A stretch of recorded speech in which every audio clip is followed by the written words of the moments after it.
que yo sentí para este día compartir con ustedes algo muy sencillo sobre los pensamientos, que es algo que seguramente ustedes saben y conocen, pero que sea como para refrescarlo y que podamos nosotros mismos comenzar a trabajar en esta área.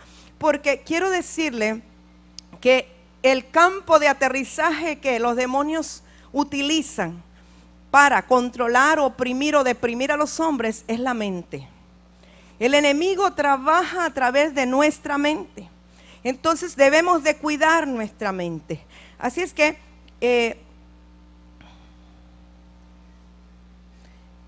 un pensamiento, porque vamos a hablar de los pensamientos, según el diccionario, es la facultad del ser humano de pensar, es una idea o un concepto básico en nuestra mente, es una reflexión o una imaginación.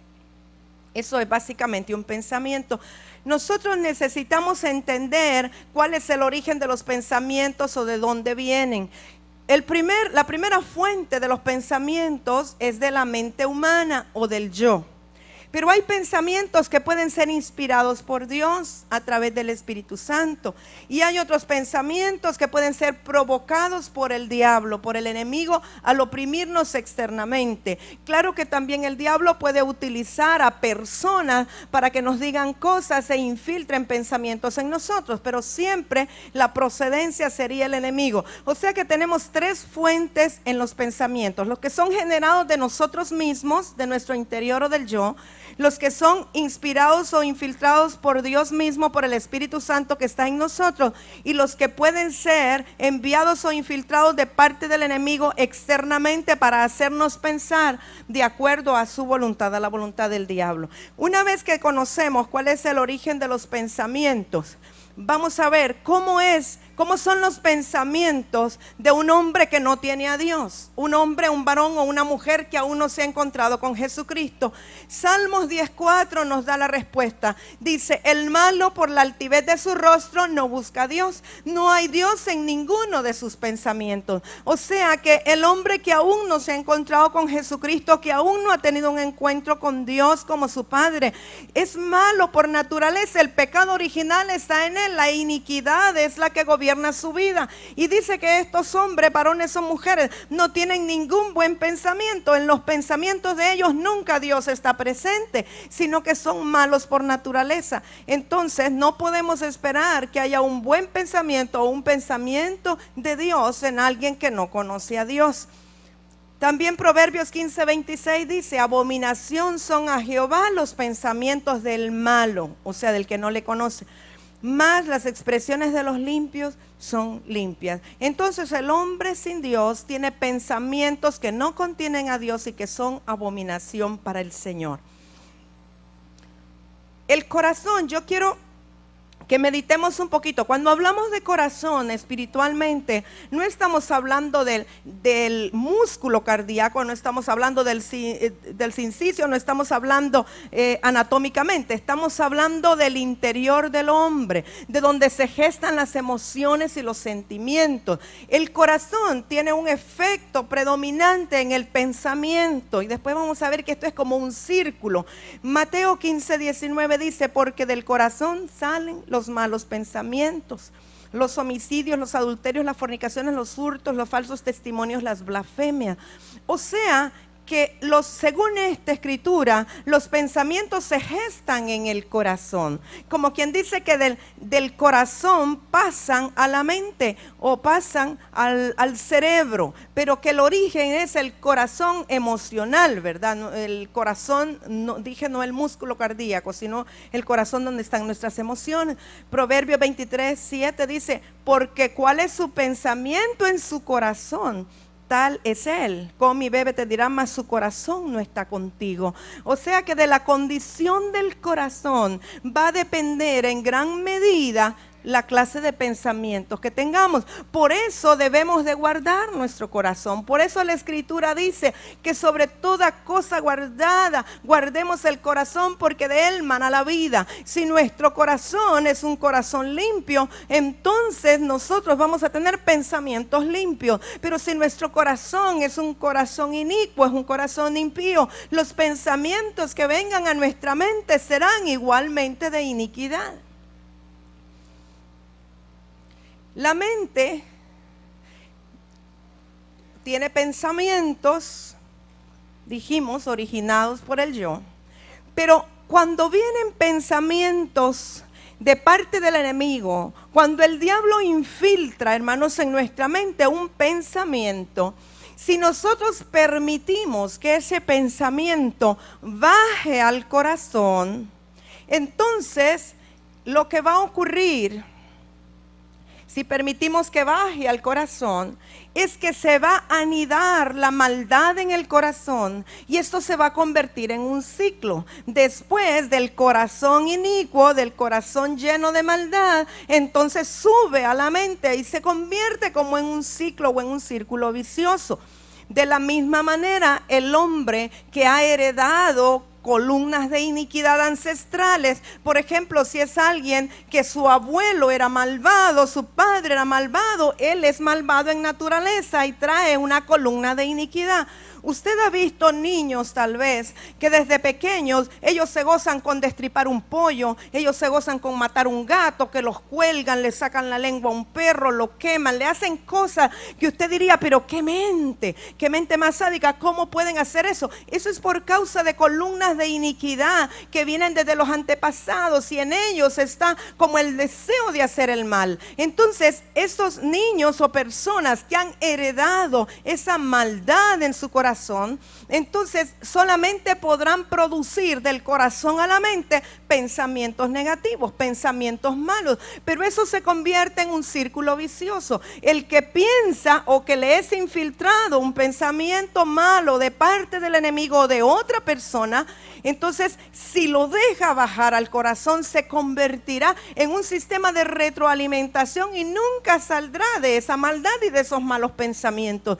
Nuestra responsabilidad es que cuando el enemigo quiera infiltrarnos un dardo a la mente, un pensamiento que no está de acuerdo con el Señor, lo paremos y no permitamos que el pensamiento baje al corazón, se anide y se convierta en una emoción o en un sentimiento. Todo pecado se inicia en la mente. Todo pecado se inicia en la concupiscencia, pero en la maquinación de la mente. Alguien que practica el pecado no es alguien que peca accidentalmente. Alguien que practica el pecado primero lo piensa, lo maquina, es seducido, deja que baje al corazón, empieza a anidar ese deseo de hacer las cosas malas y luego se está retroalimentando. Este es un ciclo que solamente con el favor de Dios y nuestra disposición se puede romper. Entonces, Efesios 4, 22 al 24, nos habla, hermanos, de que nosotros podemos hacer un cambio. Dice la Escritura, en cuanto a la pasada manera de vivir, despojaos del viejo hombre que está viciado conforme a los deseos engañosos, y renovaos en el espíritu de vuestra mente. Yo quiero que medite un poco. El apóstol Pablo le está diciendo a los efesios, le está dando una orden, una instrucción. No les dice, ¿sería posible que ustedes se renovaran? No les dice, yo les sugiero que se renueven. No les dice, sería bueno que se renovaran. Dice, renovaos, es un imperativo, es un mandato. Pero ¿dónde dice que sean renovados? En el espíritu de su mente. O sea que la mente tiene un espíritu, tiene una sintonía. Hay mentes con un espíritu afable o un espíritu de Dios, pero hay mentes con un espíritu de iniquidad.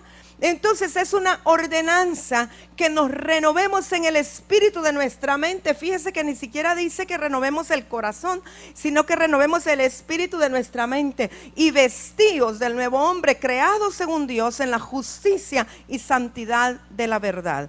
Nosotros tenemos la responsabilidad ordenada por Dios en su palabra de renovar el espíritu de nuestra mente. Por ejemplo, hay personas que tienen la tendencia por una herencia, tal vez por espíritus familiares, de que siempre están hablando cosas de doble sentido. Siempre le gustan los chistes colorados, las cosas que tienen hay una morbosidad sexual dentro de la manera de hablar. Pero eso viene de la mente, de una mente pecaminosa. Cuando nosotros venimos al Señor, tenemos la obligación de renovarnos en el espíritu de nuestra mente y permitir que sea limpiada con la sangre de Cristo para dejar ya los chistes de doble sentido, la malicia, las cosas detrás de lo que decimos, porque eso es un espíritu en nuestra mente que nos está trayendo continuamente la malicia.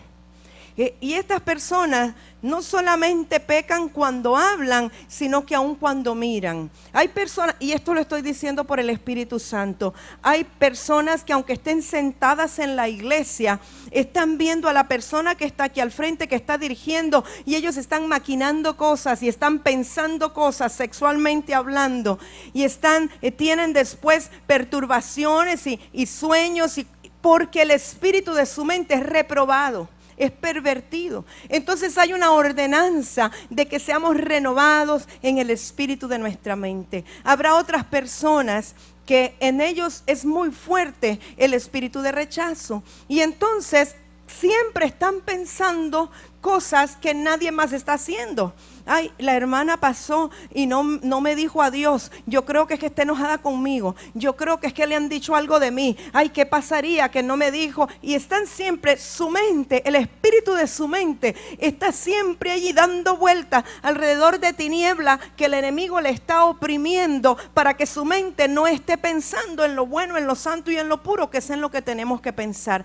Y entonces la mente nuestra es como el generador de todas las cosas. Es como que si dejamos volar la mente y dejamos que la mente rija nuestra vida, hermanos amados, entonces toda nuestra vida va a girar alrededor de lo que la mente nos esté dictando y los pensamientos nos estén diciendo. Hay gente que tiene una mente ociosa y el espíritu de su mente es de ocio, es de pereza. Y entonces estas personas, estos hermanos, aunque quieran, tal vez en la mañana dicen, hoy piensan ellos, ¿verdad? O dicen, hoy voy a hacer esto y lo otro, y voy a dedicarme a hacer esto, y a lo mejor cada 1 de enero del año hacen un montón de propósitos, pero como el espíritu de su mente no ha sido renovado, entonces tan pronto ya se levantan, empiezan a recibir como instrucciones, sus miembros empiezan a recibir instrucciones del espíritu de su mente, y cuando acuerdan, están 2 horas frente al televisor, 2 horas frente al computador, 3 horas descansando, 4 horas durmiendo, y resulta que no hicieron nada porque el espíritu de su mente era ocioso y no estaba renovado.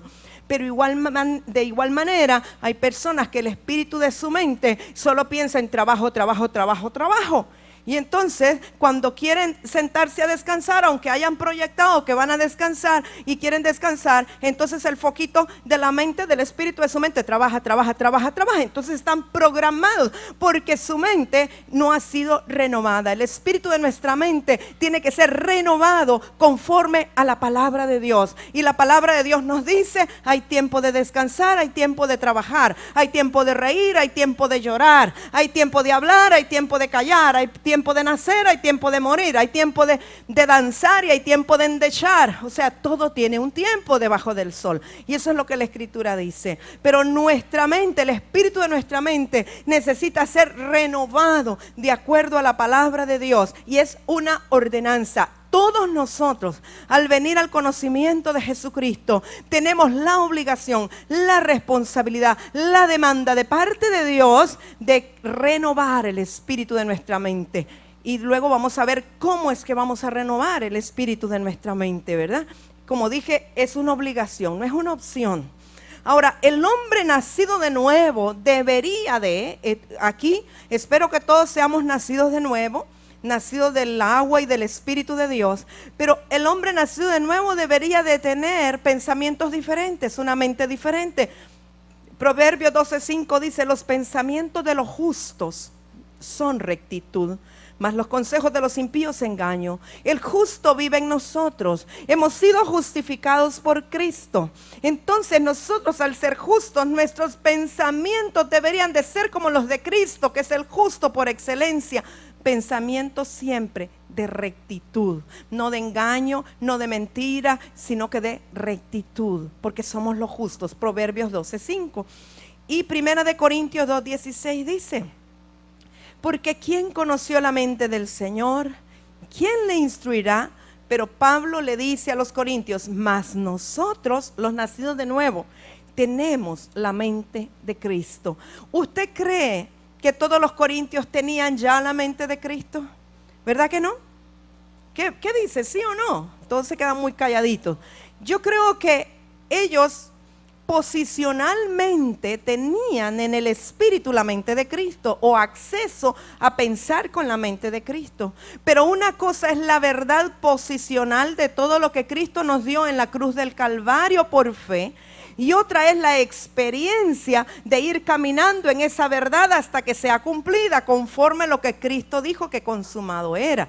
Entonces Pablo está hablando del punto de vista o del ángulo de una verdad posicional. Él dice: mas nosotros, los que hemos nacido de nuevo, mas nosotros, los hijos de Dios, mas nosotros, la iglesia de Jesucristo, mas nosotros, los que creemos en su nombre, tenemos la mente de Cristo. En fe eso es verdad. Nosotros debemos decir y declarar que tenemos la mente de Cristo. Pero en la medida que nosotros nos vamos renovando en el espíritu de nuestra mente, llegará un momento que realmente pensemos con la mente de Cristo y como Cristo piensa. Cuando la palabra de Dios esté sumergida en nuestra cabeza y nuestra mente sumergida en la palabra de una manera tal que todas nuestras decisiones sean avaladas por la palabra y el Espíritu Santo, entonces no solo diremos posicionalmente tenemos la mente de Cristo, sino que vamos a vivir la bendición y el privilegio de pensar y decidir con la mente de Cristo. Entonces sí debemos declararlo, porque la voluntad de Dios es que pensemos con la mente de Cristo. ¿Cómo son los pensamientos de Dios? Porque dijimos que hay tres fuentes, ¿verdad?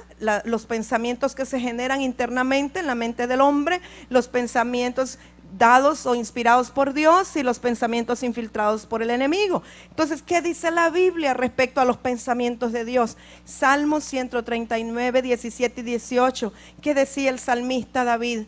Cuán preciosos me son, oh Dios, tus pensamientos. Cuán grande es la suma de ellos. Si los enumero, se multiplican más que la arena. Despierto y aún estoy contigo. Yo puedo ver que el salmista, aún mientras soñaba, pensaba en el Señor. El salmista David pensaba continuamente en Dios. Sus pensamientos estaban en el Señor. Él ponía su delicia en el Señor, porque dice: oh, cuán hermosos me son tus pensamientos, los tuyos, porque tú, mi Dios, me haces pensar en ti mismo. Pero él dice: despierto y aún estoy contigo. O sea que mientras dormía, sus pensamientos y sus sueños eran de Dios. No había otra cosa que se le mezclara, sino que eran de Dios. Pero se despertaba y seguía pensando en Dios. Por eso él decía: despierto y aún estoy contigo, duermo y estoy contigo. Oh, cuán hermosos me son tus pensamientos. ¿Pero por qué? Porque el Espíritu de Dios es el que viene para renovar nuestros pensamientos. Los pensamientos del diablo. Hechos 5:3. ¿Se acuerda cuando Ananías y Zafira le mintieron a los apóstoles respecto al diezmo de la heredad que ellos habían vendido? ¿Sabe que esto es bien delicado? Cuando alguien vende una propiedad, una heredad, el diezmo debería de ser para el Señor, para la iglesia del Señor. Y ellos dicen que la vendieron, pero no entregaron todo, sino que una parte. ¿Qué le dijo Pedro? Y dijo Pedro: Ananías, ¿por qué llenó Satanás tu corazón para que mintieses al Espíritu Santo y sustrajeses del precio de la heredad? Fíjese que aquí dice: ¿por qué llenó Satanás tu corazón? No dice tu mente. Entiendo que fue codicia, pero fue algo que ya albergaron en el corazón, ya era más fuerte, se había convertido ya en un deseo pecaminoso. no solo fue una idea fugaz que vino a la mente de Ananías, sino que Ananías y Zafira lo tuvieron que haber conversado. Ellos eran esposos, juntos vendieron la heredad, se pusieron de acuerdo en lo que iban a hacer. Había concupiscencia, había ya una decisión entre ellos. Entonces aquí Pedro le dice que llenó Satanás el corazón, porque ya era una iniquidad. Y entonces ya fue fácil que viniera la idea y ejecutarlo de que qué era. Primero, claro que tuvo que haber venido como una idea, pero ellos la acariciaron, el enemigo llenó su corazón y luego entonces ese se convirtió en un pensamiento del enemigo. El apóstol Pablo le dice a los Gálatas, porque los Gálatas eran una de las iglesias en Galacia que eran más llenos del Espíritu Santo. Nosotros vemos cómo hablan del fruto del Espíritu y de las obras de la carne, pero dice que los Gálatas comenzaron en el Espíritu y después terminaron carnalmente. Y les dice el apóstol Pablo a los Gálatas: oh Gálatas insensatos, ¿quién os fascinó para no obedecer a la verdad? A vosotros, ante cuyos ojos Jesucristo fue ya presentado claramente entre vosotros como crucificados. El único que puede fascinar es el enemigo. Por eso nosotros como cristianos no debemos usar la palabra me fascina. A veces cuando usted le pregunta a alguien: oíme, ¿y te gusta el licuado de fresa? Me fascina. No, el diablo es el que fascina, él es el fascinador. No nos fascina. Me encanta. No, el diablo es el que hace encantamientos. No me encanta. Me gusta, me agrada, me satisface. Pero en el vocabulario nuestro no debe estar ni me fascina ni me encanta. Entonces, le pregunta el apóstol a los Gálatas: ¿quién os fascinó? Ya sabemos que fueron pensamientos infiltrados por el diablo, que los fascinó para alejarlos del Espíritu Santo y de ser espirituales. Los hijos de Dios, hermanos, debemos de tener varios cuidados en relación a los pensamientos. Número uno, debemos de reconocer de dónde provienen los pensamientos. Dijimos que hay tres fuentes, lo repito porque en la repetición se afianzan los conceptos, ¿verdad? Y es importante que usted sepa que cuando viene un pensamiento, una idea a usted debe de discernir cuál es la fuente de ese pensamiento. Y no tiene que ser una idea pecaminosa. Voy a ponerle un ejemplo.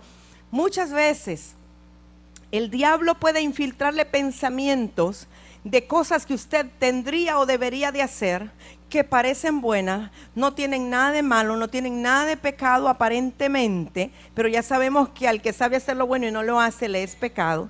Y entonces con eso lo que el enemigo logra es que usted se aleje de la voluntad o del propósito de Dios, aunque esté ocupado con esa idea haciendo algo aparentemente bueno. Pero el enemigo nos puede distraer de diferentes maneras y con diferentes ideas, con cosas que quizás no vienen del Señor, que no es el tiempo de Dios, y que el enemigo puede usarlo para distraernos. Entonces, como hijos de Dios debemos de tener el cuidado de discernir de dónde procede esta idea, de dónde procede este pensamiento. Mire, el diablo nunca le va a poner ideas de acuerdo a la palabra de Dios.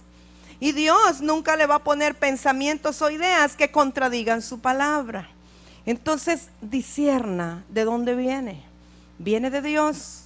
¿Viene del enemigo? ¿O viene de su propio corazón, de su propio yo? Y si viene de su propio yo, de su propio corazón, pero usted es una persona que no se ha renovado en el espíritu de su mente, una mente no renovada, tiene pensamientos no renovados, tiene pensamientos inicuos, y de allí el enemigo se aprovecha para infiltrar los suyos. Cuando el diablo viene para infiltrar pensamientos diabólicos, demoníacos, satánicos, contrarios a la voluntad de Dios, aunque estén vestidos como de ángel de luz, y si en usted adentro hay una iniquidad o hay el espíritu de su mente no está renovado, fácilmente va a caer atrapado con los pensamientos que el diablo le está infiltrando. Pero si usted es una persona con un espíritu de la mente renovado, aunque el diablo venga a quererle infiltrar un pensamiento, usted inmediatamente lo reprenderá y usted dirá: no, esto no viene de Dios, yo renuncio a esto, diablo, no te creo, eres un mentiroso, rechazo, renuncio, etcétera. fuera y yo no voy a tomar este pensamiento porque la Biblia me dice esto y esto y esto. Pero ¿cuándo es que los pensamientos del enemigo prosperan en nosotros? Cuando el espíritu de nuestra mente no ha sido plenamente renovado por la palabra de Dios, por el Espíritu Santo. Las emociones en nosotros, la parte sentimental, la parte emotiva en nosotros hace que podamos ser muy manejables por pensamientos que el enemigo quiere enviar. Las emociones y los sentimientos son muy buenos cuando están sometidos al Espíritu Santo, pero emociones y sentimientos desordenados que no han sido sometidos a la guianza del Espíritu Santo son un obstáculo y son un estorbo para que se manifieste la voluntad de Dios en nuestra vida. Muchas personas, aunque hayan sido bautizadas con el Espíritu Santo, aunque estén cumpliendo lo que la palabra de Dios dice en esencia, ¿verdad? Pero si sus emociones son desordenadas, descontroladas, si no hay dominio propio, si se dejan manipular a través de lo sentimental y lo emotivo, no llegarán a culminar el llamamiento y el ministerio que Dios les ha dado, porque no hay un dominio propio. El dominio propio es un fruto del Espíritu Santo, y la palabra dice que no nos dio el Señor un espíritu de cobardía, sino que de poder, de amor y de dominio propio. Entonces es un fruto del Espíritu que debe de desarrollarse para someter los sentimientos y las emociones a la palabra de Dios, a la guianza del Espíritu Santo, para que entonces nuestras emociones, nuestro corazón sea recto, sea correcto, y no provengan de nuestro corazón pensamientos a nuestra mente que sean almáticos y que sean propensos para que el diablo infiltre sus ideas. Normalmente las emociones naturales, carnales, son contrarias al Espíritu. Entonces, hermanos, los hijos de Dios debemos y necesitamos reconocer de dónde provienen los pensamientos. En segundo lugar, debemos de discernir cuál es siempre el propósito de Satanás. El propósito de Satanás nunca será de bien para nosotros, siempre será el querer obstaculizar nuestro camino con el Señor. Y luego debemos de aprender a controlar nuestros pensamientos. No hay nada de malo con controlar los pensamientos, de hecho debemos hacerlo, es parte del dominio propio, el controlar los pensamientos. Una mente que está pensando continuamente, una mente activa, descontrolada, que no se ejerce dominio propio sobre ella, es muy peligrosa. Yo sé que puede sacársele provecho, ¿verdad? Pero es muy peligrosa, porque la mente desordenada es un obstáculo para el Espíritu Santo. Una mente activa, pero con un dominio propio sometido al Espíritu de Dios, es una mente muy útil para lograr los propósitos del reino, pero tiene que ser bajo el dominio propio del Espíritu de Dios en nosotros.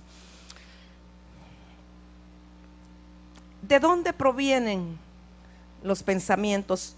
Es importante que sepa que solo pueden provenir de seres vivientes. Quiere decir, los muertos no le pueden poner a usted pensamientos.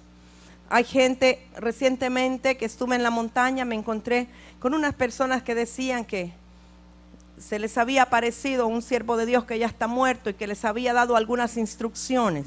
Los muertos no pueden venir a ponerle ideas ni pensamientos.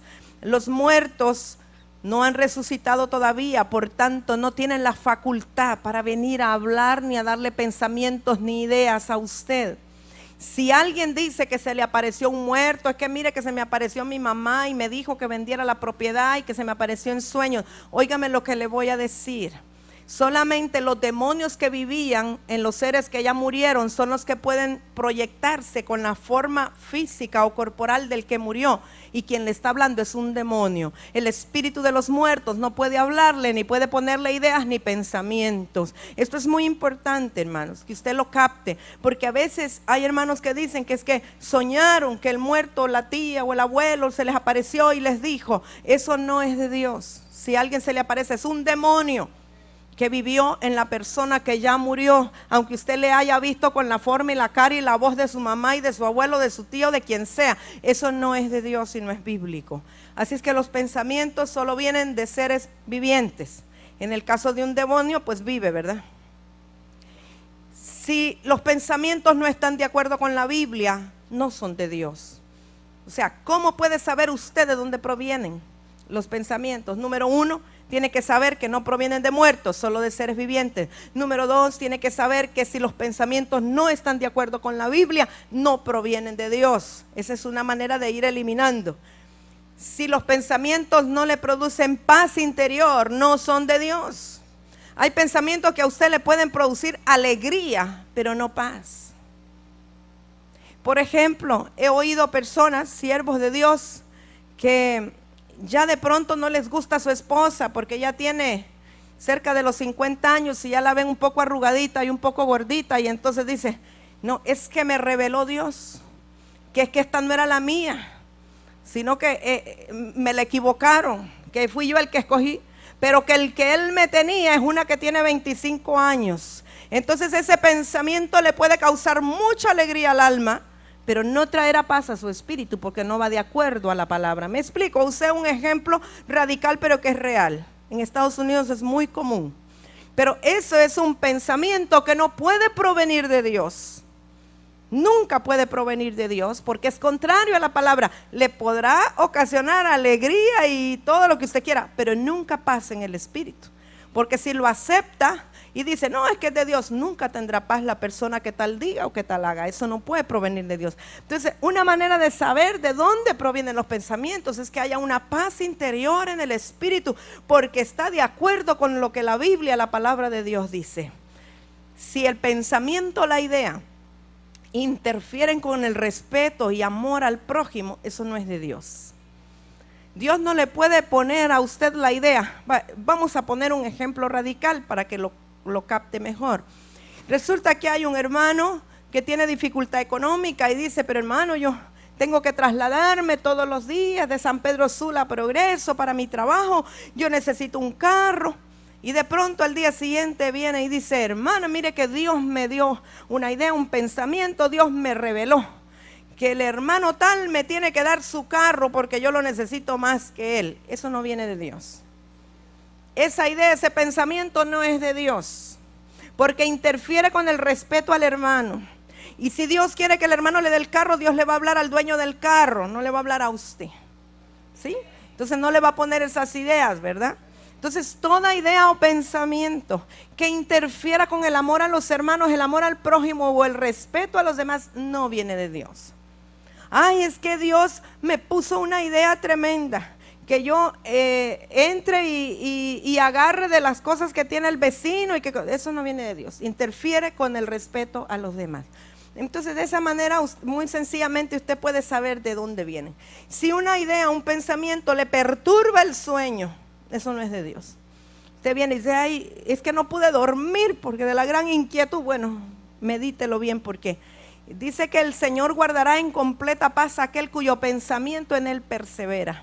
Si su pensamiento persevera en el Señor, usted tendrá paz completa. Pero si lo que usted está pensando no es de Dios, se le va a quitar la paz y se le va a quitar el sueño. Entonces estos son como pequeños síntomas para que usted sepa si algo es de Dios o no es de Dios. Si algo le está allí por dentro y le está molestando y le está inquietando y le está perturbando y le quita la paz y le quita el sueño, eso no puede provenir del Señor, ¿verdad? Estas son señales muy obvias tal vez. Tenemos que reconocer al enemigo, a Satanás, en medio de los pensamientos. ¿Cómo lo reconocemos? Número 1 es que el diablo siempre quiere distraernos de nuestro foco de atención, que debe de ser Dios.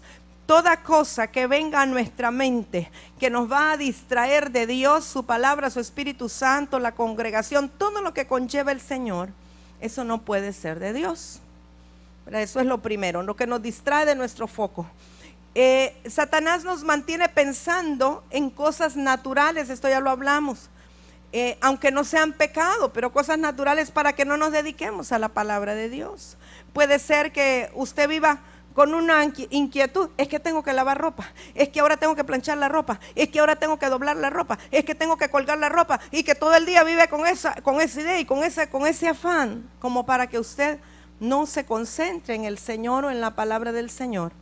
Entonces, aunque son cosas, es bueno lavar la ropa, es necesario planchar la ropa, es bueno doblar la ropa y hay que colgar la ropa. Yo soy la primera que le voy a decir que sí hay que hacerla, pero si usted vive con una compulsión y con una idea fija de que hay que hacer aquí, hay que volver a limpiar y otra vez y todos los días, esas son cosas naturales que el enemigo le pone la idea de estar haciendo para que usted no encuentre tiempo para dedicarse a la oración y a leer la palabra de Dios. Usted tiene que buscar las formas más eficientes y más efectivas de realizar las labores de la casa para que tenga el tiempo necesario para dedicarle al Señor. Y no el tiempo cuando ya se está durmiendo, ¿verdad? Que hace a medias, medio hora con un ojo abierto y uno cerrado, medio hace el devocional con el ojo de medio lado, ya las últimas letras van así, sino que darle lo mejor al Señor, el mejor tiempo. Y si mi consejo le vale, es mejor darle al Señor el tiempo de la mañana, las primeras horas de la mañana, cuando usted está bien fresquecito, está bien despiertito, le da lo mejor a Él, y ya después, pues si está cansado, pero ya será para las otras cosas naturales, pero a Él le dio las primicias y le dio lo mejor. ¿De acuerdo, hermano? Bueno, qué bueno que estamos de acuerdo. Entonces tenga cuidado con esas cosas naturales que a veces usted está pensando que tiene que hacer, pero que es para que no se concentre en el Señor. El enemigo siempre querrá debilitarnos y su intención es derrotarnos, pero no lo logrará si nosotros sabemos discernir de dónde vienen las ideas que Él nos quiere introducir. Es necesario controlar los pensamientos. Dije que es parte del dominio propio. La Biblia nos manda a controlar los pensamientos. Filipenses 4:8. ¿Qué le dice Pablo a los filipenses? Por lo demás, hermanos, todo lo que es verdadero, todo lo honesto, todo lo justo, todo lo puro, todo lo amable, todo lo que es de buen nombre, si hay virtud alguna, si algo digno de alabanza, en esto pensad. Este es otro imperativo. Miren en qué nos manda el Señor que debemos de pensar, hermanos. Si nos dicen esto, pensad, quiere decir que el apóstol Pablo tenía la revelación de que nosotros podemos decidir en qué queremos pensar, ¿cierto? En esto pensad. Entonces nosotros podemos, como el dial del radio, ¿verdad? O del televisor, cambiar el switch. Cuando se le estén viniendo pensamientos morbosos, pensamientos contrarios a la palabra, pensamientos de holgazanería, de pereza, pensamientos inicuos que están en desacuerdo con la palabra de Dios, entonces acuérdese de la escritura de Filipenses 4:8, que Pablo le dijo a los filipenses por inspiración del Espíritu Santo en qué debían pensar. Entonces usted dice, me cambio el dial y ahora empiezo a pensar en lo bueno, en lo santo, en lo puro, en lo que es de buen nombre, en lo que tiene virtud. En esto empezaría a pensar. Y usted fabrica sus pensamientos de acuerdo a la palabra de Dios. O sea, usted puede decidir en qué quiere pensar, ¿cierto? No puede ser que los pensamientos lo controlen a usted. Usted tiene que controlar los pensamientos y decidir en qué va a pensar. En 2 de Corintios capítulo 10, verso 3 al 6. Fíjese, esta es una escritura muy importante también en relación a controlar nuestros pensamientos. Pues aunque andamos en la carne, no militamos según la carne, porque las armas de nuestra milicia no son carnales, sino poderosas en Dios para la destrucción de fortalezas. Hermano, las fortalezas están aquí en la mente, muros fortificados que levantamos nosotros con argumentos. Esas son las fortalezas, porque lo hemos tomado en el sentido de guerra espiritual, que son fortalezas alrededor de las ciudades. La principal fortaleza, y de lo cual habla aquí la escritura, es de los esquemas y argumentos que se levantan en nuestra mente, porque la primera guerra espiritual está aquí adentro, en esta cajita. Entonces, derribando argumentos, están aquí en la mente. Toda altivez, la altivez está en el corazón, que se levanta contra el conocimiento de Dios. Y luego lo que dice, fíjese esta instrucción, llevando cautivo, o sea, cautivando, apresando, quitándole toda la libertad, todo pensamiento ¿a qué? A la obediencia a Cristo. Nuestros pensamientos tienen que ser encerrados, cautivados, subyugados, metidos dentro de la obediencia a Cristo conforme a la palabra de Dios. Y estando prontos para castigar toda desobediencia cuando vuestra obediencia sea perfecta. O sea, nos está diciendo a nosotros mismos que debemos de castigar la desobediencia de la carne, del alma, de la mente, hasta que la obediencia sea perfecta. La palabra castigar, creo, si no me equivoco, en la Biblia en inglés debe de decir cast out, que se ha traducido castigar, pero en realidad en inglés cast out quiere decir sacar, liberar, echar fuera, quitarnos de encima eso que viene a producirnos desobediencia hasta que la obediencia sea perfecta. O sea que una vez más el apóstol Pablo nos está dando la estrategia de cómo mantener libre nuestra mente para que no haya fortalezas, altivez, argumentos que nos dominen, sino que podamos vencer con las armas espirituales. Pero para vencer con las armas espirituales, lo primero es poder tener dominio y control de nuestra mente y cautivar nuestros pensamientos. Nadie podrá vencer en guerra espiritual contra el enemigo si primero no ha cautivado los pensamientos, si no tiene pensamientos de acuerdo a la voluntad de Dios y a la palabra de Dios. Ese es el campo de batalla del enemigo, hermanos. Nosotros podemos dar todos los seminarios de guerra espiritual y todos los seminarios que usted quiera de tomar fortalezas y de conquistar la ciudad. Pero si usted no ha podido cautivar sus pensamientos y conquistar la mente con dominio propio para que sus pensamientos sean de acuerdo a la voluntad de Dios y a lo que dice la Biblia, ni se meta a hacer guerra en la ciudad. Lo primero que tiene que controlar está aquí. Eso es, cautivar, porque aquí está hablando de guerra espiritual, está hablando de armas espirituales. Pero está hablando de llevar cautivos los pensamientos a la obediencia a Cristo. Y está hablando de derribar los argumentos y de derribar la altivez que se levanta en nosotros en contra del conocimiento de Dios. ¿Qué quiere decir eso?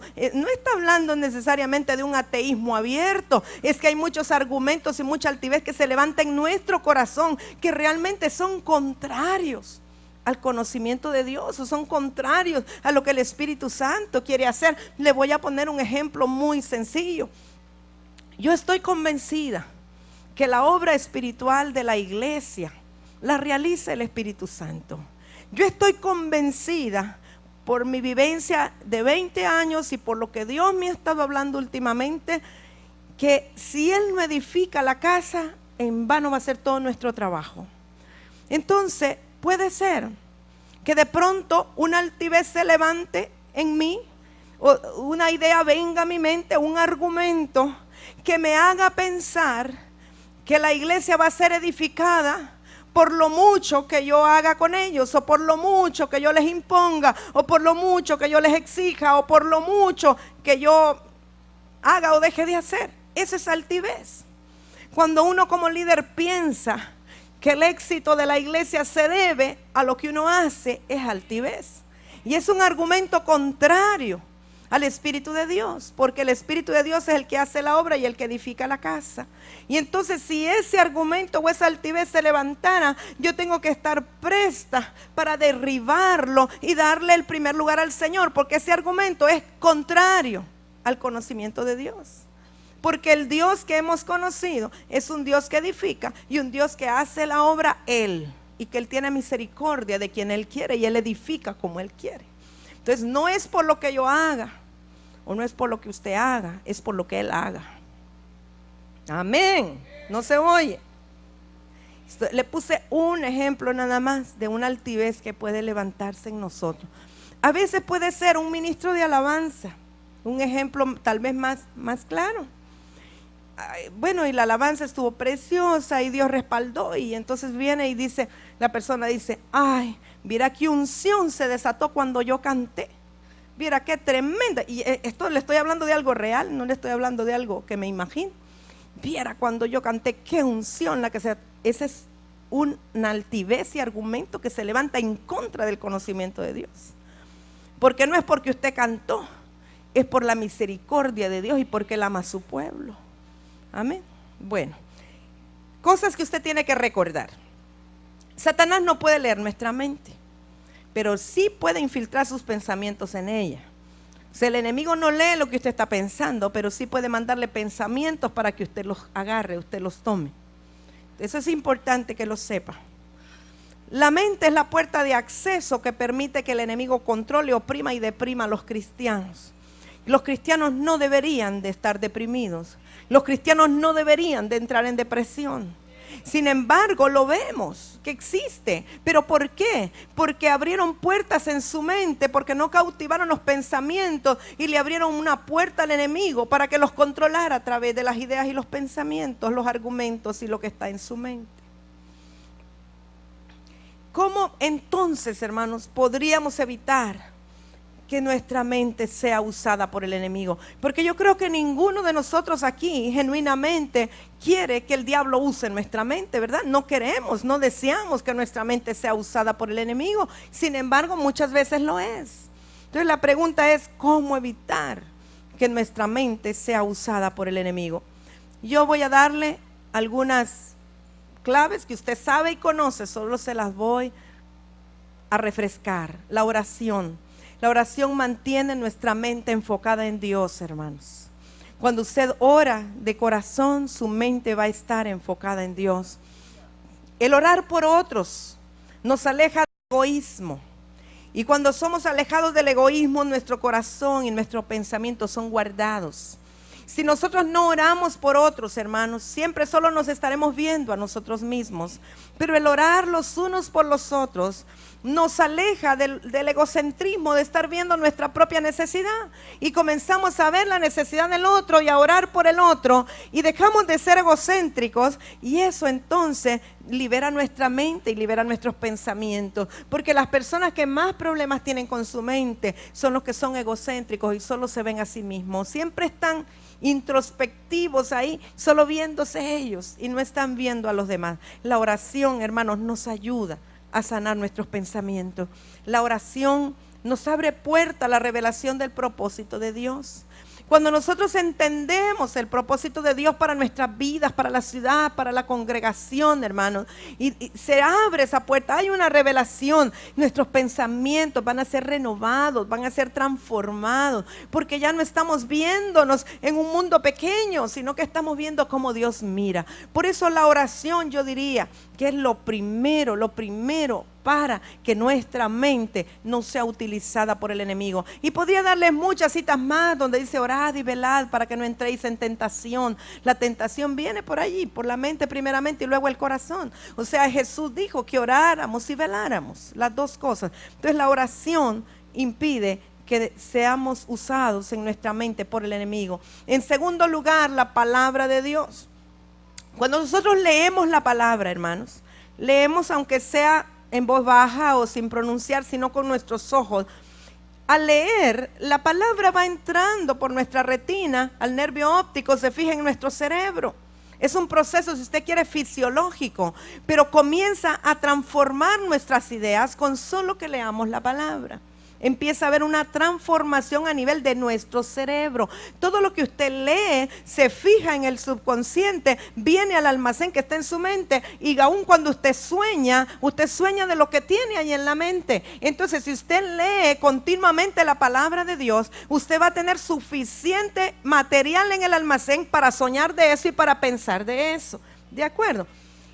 Los que pasan viendo películas en el cine, ¿de qué es lo que pasan pensando? Los que ven novelas, están trapeando, están cocinando, y cómo irá a terminar este capítulo, si irá a quedar con él o si irá a ir con el otro. Eso es lo que están pensando, ¿cierto? Pero si usted está leyendo la palabra, aunque no la proclame, leída con su ojo, ahí entra la palabra, se fija en el cerebro. De eso usted va a estar pensando, de lo bueno, lo santo y lo puro, va a tener en el almacén para pensar, hermano. Pero si está viendo otro tipo de cosas, violencia, guerra, tiros, lo que sea, eso es lo que va a estar pensando. Entonces, si lee la palabra, eso le va a ayudar a transformar su mente. Ahora, cuando usted escucha la palabra, además de leerla, la escucha, puede que ponga un cassette. Hay cassettes con la Biblia, aquí tenemos, en el centro de referencia, está la Biblia en cassette. Puede ser que usted esté haciendo el trabajo de la casa, pero está escuchando la palabra. En vez de estar oyendo otra cosa, usted puede estar escuchando la palabra. Cuando usted escucha, entra por su oído, la fe viene por el oír. Entonces eso produce fe en su interior, en su corazón. Y la fe cambia nuestra manera de pensar, hermano. Ya deja de ser incrédulo, usted empieza a pensar conforme a la palabra de Dios. La palabra escuchada produce fe en el corazón del hombre. Así es que usted puede poner la palabra para escucharla, además de leída. Y cuando la palabra no solo es leída ni escuchada, sino que es proclamada por nuestra propia boca, produce cambios en nuestra mente hasta que llegamos a tener la mente de Cristo. Porque cuando usted está proclamando la palabra, usted está profetizando, usted está cambiando el ambiente, usted está produciendo una transformación de acuerdo a la palabra de Dios, porque hay un poder creativo en la palabra. Entonces se recrean todas las cosas, y lo que esté desordenado se va a ordenar, y lo que esté oscuro se va a aclarar, y lo que esté áspero se va a alisar, hasta que usted esté viviendo con la mente de Cristo. Ya tiene 2 herramientas. Y la tercera herramienta que le voy a dar es la exposición a la unción. Cuando usted se expone a la unción del Espíritu Santo, cuando usted anda cerca de gente ungida, cuando usted va a reuniones ungidas, cuando usted es ministrado por gente ungida, usted mira cosas ungidas, no religiosas, sino ungidas. Entonces eso produce liberación en su forma de pensar. Los argumentos se van, se revientan los esquemas, viene una mayor libertad. Eso le va a traer liberación en su forma de pensar. La unción, o expuestos a la unción, hará que se pudran los yugos de esclavitud que nos fueron impuestos, quizá por nuestros tatarabuelos, bisabuelos, abuelos, padres, antepasados, nuestros maestros de escuela, donde quiera que sea. La sociedad nos impuso yugos de esclavitud, de pensar como ellos pensaban, de pensar como el mundo piensa. Pero cuando somos expuestos a la unción, esos yugos se pudren, se tienen que pudrir, y vamos siendo cada vez más liberados. Y también la unción quita carga de nuestro hombro, lo dice la Escritura. No le doy las citas, pero yo creo que usted sabe y conoce que esto es palabra de Dios. Dice que por causa de la unción el yugo se pudrirá y la carga será quitada del hombro, ¿verdad? Entonces quita carga de nuestro hombro, quita peso de nuestra mente. Hay gente que con solo que usted la mira caminar, anda los hombros cargados, pero es que su mente es la que la anda cargada. No es que físicamente anda aquí, aunque parece que anduviera un quintal en la espalda, pero no es que físicamente se ha puesto el quintal, es que sus pensamientos la tienen tan agobiada que ya camina como con gran peso en el hombro. Pero la unción, hermanos, no solo pudre los yugos, sino que también quita las cargas de los hombros, nos hace sentir livianos. Y la última de las recetas que les quiero dar, porque son 4 áreas, es ejercer autoridad espiritual. Usted tiene que saber, la mente es mía, Dios me ha dado el derecho de controlarla. Diga conmigo, esta mente es mía y Dios me ha dado el derecho de controlarla. Amén. Usted tiene que ejercer autoridad espiritual sobre su mente. La mente no se le puede descarriar y desvariar a donde le dé la gana de ir. Es suya. Dios le ha dado autoridad sobre ella para que usted la controle. Usted tiene que controlar su mente y someterla al Espíritu de Dios, hermano. No la deje que divague. Cuando usted está aquí recibiendo una enseñanza y la mente se le fue para allá. Mente, ven acá. Eres mía. Te ordeno que te sujetes a la palabra de Dios. Segundo, usted puede ordenarle a la mente lo que debe pensar. Diga, yo puedo ordenarle a mi mente lo que debe pensar. Ahora diga, mente, yo te ordeno que pienses lo bueno, lo santo, lo puro, lo que es de buen nombre y lo que tiene virtud. Amén. Sí. Y tercero, esto es muy importante, lo dejé por último, pero es muy importante. Comprométase que nunca pondrá la mente en blanco, sino en el Señor. Hay muchos métodos que la gente usa hoy día. Y cuidadito con esos métodos de inhaloterapia y relajación y no sé cuánta cosa más, que le dan masaje y le dice, ponga la mente en blanco. Nunca permita poner la mente en blanco ni que le digan que ponga la mente en blanco. Las mentes en blanco son las que el diablo utiliza para meterse. Mientras su mente esté llena de lo santo y lo puro y lo bueno, el diablo no podrá entrar a su mente ni infiltrar pensamientos. Pero si usted se pone a que yo pongo mi mente en blanco, no pienso en nada, eso es lo que hacen los gnósticos. Eso es lo que hacen los rosacruces. Eso es lo que hacen los que se proyectan astralmente. Ponen su mente en blanco y entonces son utilizados por otros espíritus. Y su mente después es tomada por otros demonios. Entonces nunca ponga su mente en blanco, porque será sujeto de control del enemigo. Ponga su mente en Dios, pero nunca en blanco.